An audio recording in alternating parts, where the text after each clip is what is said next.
بسم الله الرحمن الرحيم. Hoćeš da svoje dijete učiniš da je najbolji u narodu, daj ga da bude hafiz Kur'ana. Ja ti garantujem da će biti najbolji. Kaže poslanik sallallahu alejhi ve selleme: "Ahlul Kur'ani hum ahlullahi wa khasatuhu."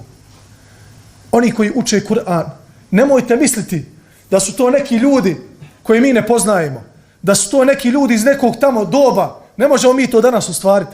Druži se svakodnevno sa Kur'anom. Trudi se da postaneš hafiz Kur'ana. Trudi se, sestro, da postaneš hafiza Kur'ana. Pored svih tvojih obaveza, Allah će te učiniti svojim prijateljom. Allah će te učiniti da budeš posebna Allahova robkinja i na dunjaluku i na ahiretu. Koga historija pamti po dobro? Allahove poslanike. Zatim one koji su bili poput njih. Zatim one koji su bili poput njih. A umet Islama Allah je počastio sa knjigom koja od početka do kraja je upravo onakva autentična kako je Allah dželle šanuhu objavio prvo na prvo nebo sa 7. neba.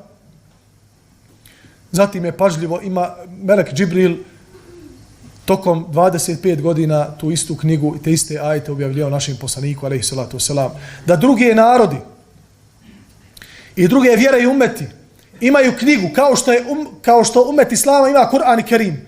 24 sata bi je promovirali. I 24 sata bi na medijima bilo da je to nadnaravna knjiga u kojoj ima i medicine, u kojoj ima astronomije, u kojoj ima biologije, u kojoj ima raznih nauka, zdravlja i svega ostaloga što treba ljudskom rodu od početka do kraja. I izazivali bi sve narode, čak i umet Islama, izazivali bi sve narode da dođu sa sličnim ajetima ako mogu in kuntum sadiqin.